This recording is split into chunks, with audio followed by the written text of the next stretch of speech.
Con el presente videoclip vamos a responder sobre las patologías de las funciones ejecutivas a cargo de Salomón Acosta, Jessica Rodríguez, Carol Soto y quien les habla Diana Marcela Barrera. La agenda consiste, vamos a iniciar con una breve presentación de la definición de las funciones ejecutivas, las bases neuroanatómicas y las manifestaciones clínicas que se pueden presentar cuando hay alguna lesión en los lóbulos prefrontales, para finalmente terminar con los subtipos o la clasificación de dichas patologías en los síndromes prefrontales. ¿Qué son las funciones ejecutivas? Según Ardila y Rosselli en el 2007 definieron las funciones ejecutivas como la capacidad de filtrar interferencias, el control de las conductas dirigidas a un objetivo, la capacidad de anticipar las consecuencias de la conducta y la flexibilidad mental. Incluye también la moralidad, la conducta ética y la autoconciencia. Cuando hablamos de funciones ejecutivas, estamos hablando de esa capacidad que tenemos para inhibir las respuestas inadecuadas, para hacer procesos de abstracción, para solucionar problemas, para regular nuestro comportamiento desde el lenguaje, para reorientar el comportamiento según las consecuencias que podemos obtener y para adecuar la conducta, nuestra conducta a las normas sociales.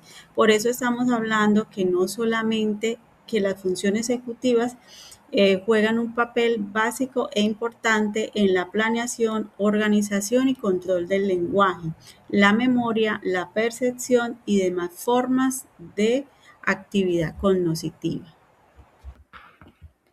Muy bien, ahora hablaremos sobre la base neuroanatómica, la cual nos dice que está ubicada en los lóbulos prefrontales y que obviamente van a cumplir una función supremamente importante, la cual nos va a ayudar a pensar, a planear y a controlar nuestras acciones de forma un poco más consciente y más organizada.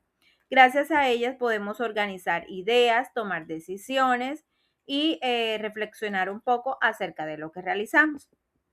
Estas áreas del cerebro se desarrollan un poco más lento y un poco más tarde en cuanto a la evolución humana, por lo que alcanzan su pleno desarrollo recién en la adolescencia o incluso también un poco más adelante en la etapa adulta. Dentro de las manifestaciones clínicas del daño a la corteza prefrontal, se puede decir que no siempre se presentan cambios evidentes en el comportamiento. Pueden tener unas diversas etiologías como tumores, traumatismos craneoencefálicos, accidentes vasculares, entre otros.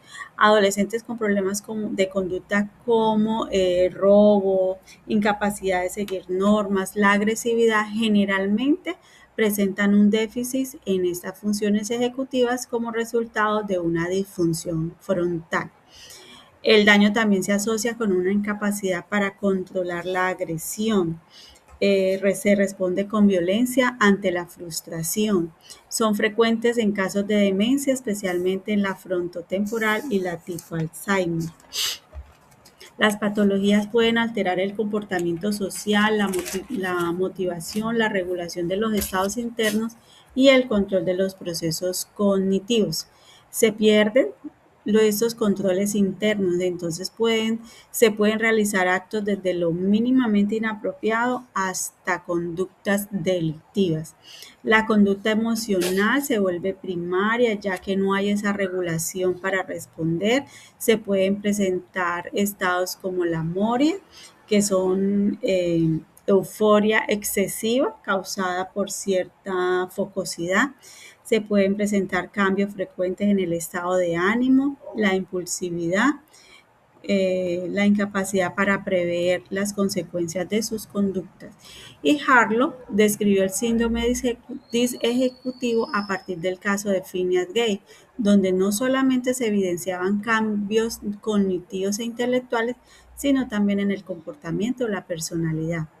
Las respuestas emocionales en pacientes con lesiones prefrontales pueden ser intensas pero breves y se dan generalmente en el momento en que se puedan presentar. Hay una exaltación de estas respuestas más inmediatas, o sea, no se pueden presentar, no hay una latencia o que sean secundarias a alguna situación. A continuación, se expone las variantes del síndrome prefrontal y todas las alteraciones que hay según la localización, iniciar diciendo que las características propias de cada una de las lesiones del síndrome prefrontal varía según la localización, ubicación y extensión de la lesión. Algunas alteraciones notorias que se pueden evidenciar según Luria es que en las lesiones en el área prefrontal izquierda causan defectos en el pensamiento verbal, al contrario que en el hemisferio derecho los cambios emocionales son mucho más notables. Los estados de aparente hipomanía se deben a lesiones del hemisferio derecho. La violación de las normas sociales de conducta se nota más en caso de lesiones del hemisferio derecho, a comparación que en el hemisferio izquierdo se obtienen los trastornos de preservación, las características de lesiones del hemisferio izquierdo o bilaterales. Finalizamos mencionando que los procesos intelectuales resultan más afectados por lesiones del hemisferio izquierdo, sean extensas, igualmente bilaterales. Buenas noches. Hay tres subtipos principales de síndrome prefrontal. El primero, síndrome orbitofrontal. Esta corteza se relaciona con el sistema límbico y las regiones basales del cerebro anterior. Segundo, síndrome frontal mesial. El cíngulo anterior es el origen del llamado circuito cingulado subcortical. Y por último tenemos el síndrome dorsolateral frontal. Se ubica por delante del área premotora, es equivalente a la sumatoria del área 9 y 46 de Brodmann y otras áreas. Características síndrome orbitofrontal. Las características de este síndrome pueden variar de acuerdo a la localización precisa del daño y su extensión. Este síndrome está asociado con conductas de desinhibición, impertinencia, irritabilidad, labilidad emocional, falta de tacto, distractibilidad y desinterés por los sucesos actuales. Las lesiones del circuito orbitofrontal también pueden relacionarse con trastornos de tipo obsesivo-compulsivo. Slinger y Damasio, 1985, utilizan el término psicopatía adquirida para describir los trastornos en la regulación comportamental y que incluyen tanto la falta de comprensión como el remordimiento consecuente a conductas inapropiadas. Por último, y para concluir, el paciente es incapaz de responder a convenciones sociales y está controlado por los estímulos inmediatos. Muy bien, continuando con las características, hablaremos un poco acerca del síndrome frontal mesial. Básicamente, esto nos dice que el síndrome frontal mesial ocurre cuando se dañan áreas del cerebro que están relacionadas obviamente con lo que es la motivación y la iniciativa como tal. Este daño puede causar apatía o abulia en una persona. ¿Qué quiere decir esto? Que hay una gran falta tanto de interés como ganas de actuar. En los casos un poco más graves, la persona está despierta y consciente, pero no habla ni inicia movimientos. Algunas enfermedades como el Parkinson o la enfermedad de Huntington también puede producir estos síntomas si se afecta algún cíngulo anterior. Pasamos a mencionar las características del síndrome dorsolateral.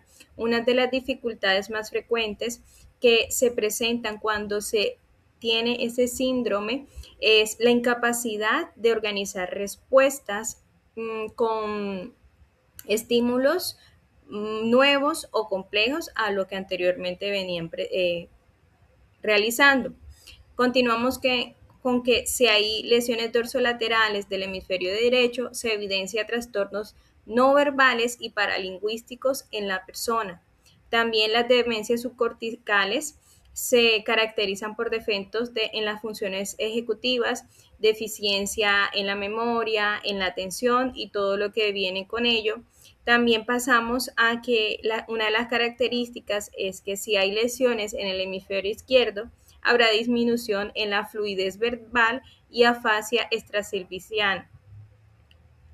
Y finalizamos mencionando las lesiones bilaterales que producen un aplanamiento emocional y dificultan para ordenar la información de manera lógica o secuencial.